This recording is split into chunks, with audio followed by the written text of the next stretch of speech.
નવરાત્રિ વ્રત ચૈત્ર માસની શુક્લ પક્ષ સુદના પડવેથી નોમ સુધી તેમજ આસો માસના શુક્લ પક્ષ સુદના પડવેથી નોમ સુધી નવરાત્રિ મનાવવામાં આવે છે.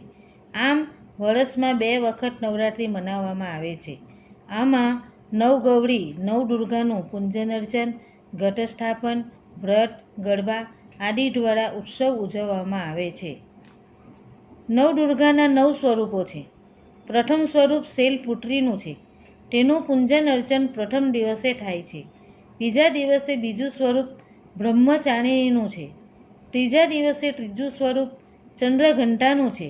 ચોથા દિવસે ચોથું સ્વરૂપ કુષ્માંડા માતાનું છે.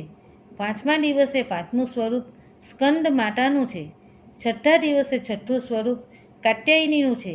સાતમા દિવસે સાતમું સ્વરૂપ કાલરાત્રિનું છે. આઠમા દિવસે આઠમું સ્વરૂપ મહાગૌરીનું છે. નવમા દિવસે નવમું સ્વરૂપ સિદ્ધદાયિનીનું પૂજન અર્ચન થાય છે. કેટલાક અંબામાનું પૂજન અર્ચન કરે છે.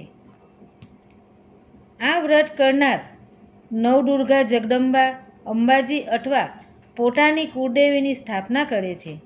જ્યાં એકમના દિવસે કુળદેવીની સ્થાપના કરવાની હોય છે એ સ્થાન પર માટી અને છાણનું લીપણ કરવું. ત્યાં એક પાટલા ઉપર લાલ વસ્ત્ર પાથરી તેના ઉપર ચોખા મૂકવા. પછી 9 દિવસ સુધી અખંડ દીવો કરવો. સ્થાપનાની સામે માટીની ચોરસ વેદી બનાવી જ્વાળા વાવવા. દરરોજ પ્રાતઃકાળે કુળદેવીનું પૂજન કરવું. સાંજે આરતી ઠાર કરવા. જ્વાળાની પણ પૂજા કરવી. વ્રત કથા વાંચ્યા બાદ એકટાણું કરવું. અંતિમ દિવસે હવન હોમ કુમારિકા પૂજન કરવા. પરંતુ વ્રત કરનારે માત્ર કુળદેવી પૂજન અને ઘટ એટલે કે કળશ પૂજન જ કરવું. તેમજ વ્રત કથા વાંચવી. દિવ્યાનગરીમાં સુભટ નામે એક બ્રાહ્મણ રહેતો હતો. તે મા દુર્ગાનો ભક્ત હતો. તેને એક પુત્રી હતી. તેનું નામ સુમિત્રા હતું. આ સુમિત્રા પણ પિતાજીની જેમ દરરોજ મા દુર્ગાની પૂજા કરતી હતી. એક દિવસ સુમિત્રા પોતાની સખીઓ સાથે રમવા માટે ગઈ હતી અને ભગવતી દુર્ગાનું પૂજન કરવાનું ચૂકી ગઈ. જેથી તેના પિતા ક્રોધે ભરાયા અને તેને કહેવા લાગ્યા કે હું તારા લગ્ન કોઈ કોઢિયા સાથે કરી દઈશ.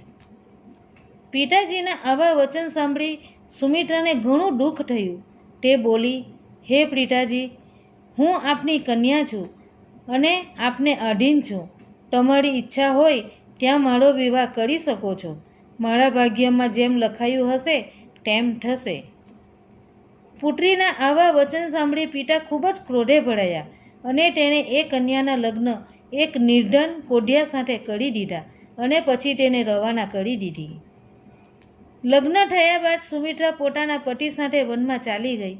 તેઓ બંને વનમાં એક ઝૂંપડી બાંધીને રહેવા લાગ્યા. સુમિત્રા વનમાં પણ ભગવતી દુર્ગાનું પૂજાપાઠ કરવા લાગી. તે વનમાં ખૂબ જ કષ્ટદાયક દિવસો વિતાવવા લાગી. એક દિવસ તે પૂજાપાઠ કરતી હતી ત્યાં ભગવતી દુર્ગાએ પ્રગટ થઈ તેને દર્શન આપ્યા અને તેને કોઈ વરદાન માંગવા માટે કહ્યું. સુમિત્રા તો માના દર્શન કરી ખૂબ જ ખુશ થઈ ગઈ. તે માના ચરણોમાં પડી અને ચોધાર આંસુએ રડવા લાગી. માતાજીએ તેને આશ્વાસન આપ્યું. સુમિત્રા બોલી, હે માં, આપ કોણ છો અને મારા ઉપર શા કારણથી પસંદ થયા છો તે કૃપા કરી મને જણાવો. સુમિત્રાના વચન સાંભળી માતાજી બોલ્યા, હું આદ્ય શક્તિ છું. હું તારા પૂર્વજન્મના પુણ્યના પ્રભાવથી પસંદ છું. તને તારા પૂર્વજન્મની વિગત જણાવું છું તે તું શાંતિથી સાંભળ. માતાજી બોલ્યા, તું પૂર્વજન્મમાં એક ભીલની પતિવ્રતા સ્ત્રી હતી. એક દિવસે તારા પતિ ભીલે ચોરી કરી. ચોરી કરવાના કારણે તમને બંનેને સૈનિકોએ પકડી લીધા અને કારાગૃહમાં પૂરી દીધા. સૈનિકોએ તમને બંનેને ભોજન પણ ન આપ્યું. આ સમયગાળો નવરાત્રિનો ચાલતો હતો. આમ તમે નવરાત્રિમાં કાંઈ ખાધું પીધું નહીં. 9 દિવસ સુધી તમે ભૂખે તરસે કેદખાનામાં પડ્યા રહ્યા. આમ અજાણતા પણ તમારાથી નવરાત્રિનું 9 દિવસનું વ્રત થઈ ગયું. હે સુમિત્રા, આ દિવસોમાં જે વ્રત થયું તેના પ્રભાવથી પસંદ થઈ હું તને મનવાંછિત ફળ આપવા માટે આવી છું. તારી જે પણ ઈચ્છા હોય તે તું માંગ.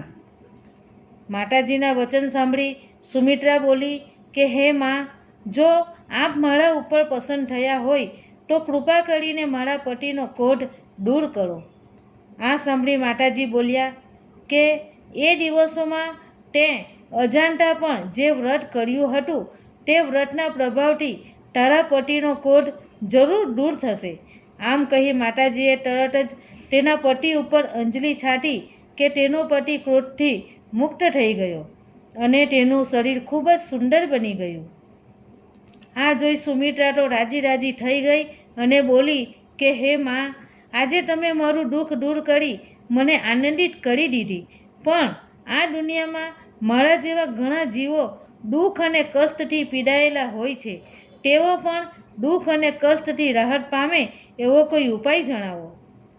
ત્યારે માતાજી બોલ્યા કે હે દીકરી, જે કોઈ આ નવરાત્રિનું વ્રત કરે છે તેને સુખ અને સંપત્તિમાં વૃદ્ધિ થાય છે, દુઃખ દરિદ્ર દૂર થાય છે, શત્રુનો સંહાર થાય છે, મહાનમાં મહાન પાપી પણ બધા પાપોથી મુક્ત બને છે, તેના સઘળા મનોરથ સિદ્ધ થાય છે. આટલું કહી માતાજી અદૃશ્ય થઈ ગયા. ત્યારબાદ સુમિત્રા અને તેનો પતિ દર નવરાત્રિએ જગદંબાનું પૂજન અર્ચન કરવા લાગ્યા. નવરાત્રિ વ્રતના પ્રભાવે તેઓ બંને સુખી અને સમૃદ્ધિને પામ્યા. હે દેવી નવદુર્ગા, તમે જેવા સુમિત્રાને ફળ્યા તેવા તમારા વ્રત કરનાર સૌને ફળજો. જય માતાજી.